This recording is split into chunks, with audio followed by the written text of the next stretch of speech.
Hello everyone. I recently had a video go online on Ashley Neal's channel of me driving along with him in our Kia EV6. They now get 11,000 views after just 5 days. In the early days of that recording, there were a few negative comments about an emerge that we did onto the M1. I want to just play the clip for you now, but as well as the clip, I'm going to put over some of the overlays of what people were saying. And then we'll take a look back and see what or if I could have done anything different. Here we go. And as for Kia itself, yeah, my wife's got a Kia. Okay. We're a 2 EV family. Ah, right, so okay. She's got a Soul EV. Brilliant. So we were into that for a good 18 months when we made the decision to get another one. Okay. And that's brilliant. Yeah. It is, for what you get in a car that size. Yeah. It actually, in some cases, outperforms this. I see. Which is embarrassing, but. Yeah, they are getting better, and there's not many of that size. I'll let you get onto the motorway safely before I go. Mate, I am sticking my glasses on because it's a bit bright.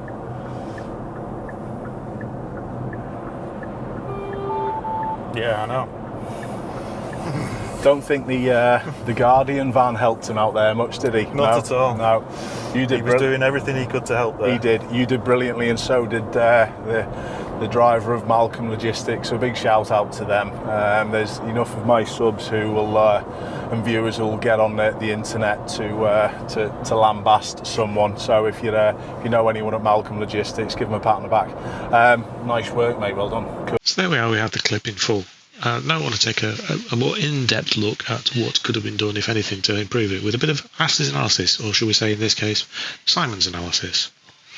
I have the advantage here in that I can introduce something that was cropped off the original footage and show you the actual speed from the GPS, which has got a bit of a lag, but we'll be able to see that.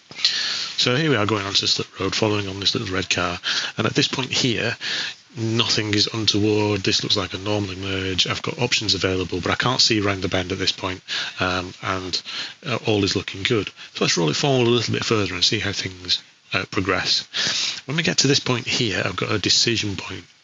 Do I overtake? Some people were saying use the power of the vehicle to get in front, and I could have done, but I'm looking at overtake opportunities here. Is there a safe place to land? And I've got a vertical limit point here that's preventing me from seeing beyond the crest of the slip road, so I don't know if I've got a safe place.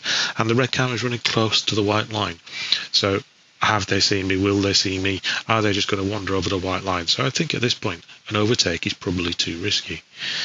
So let's move forward now and see what happens as we move further up the slip road.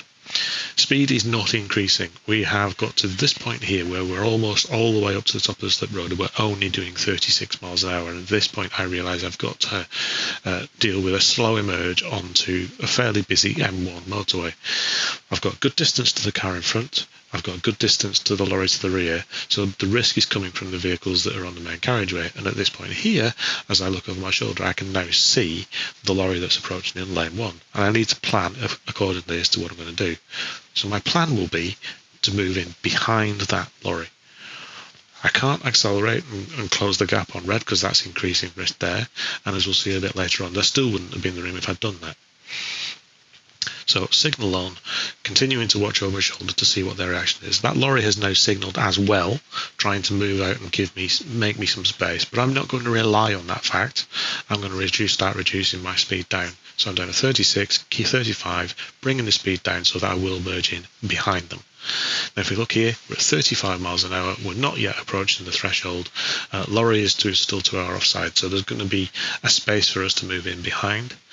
And I don't think at this point I could have done anything better. The red car has gone up ahead, but this gap here is still only 4 seconds. So if I'd have put myself in the middle, my car plus 2 seconds either way, there may have been enough room, but it would have to have been reliant on them, in hindsight, moving ahead.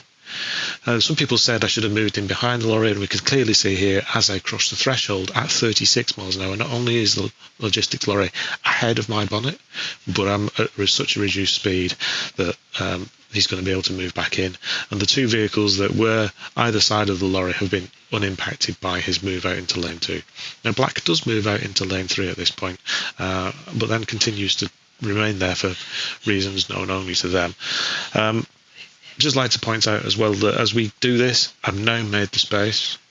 I've got a good gap to the vehicle in front. I'm only doing 51 miles an hour. I've got a good gap to front and rear. So I think I've done a good job in merging onto this motorway. Yes, the lorry did move out, but he didn't have to. I didn't force him out. But I think a fairly good job was done in the emerge. Options were available, but at the end of the day, let's leave the final word to Ashley himself. Nice work, mate. Well done.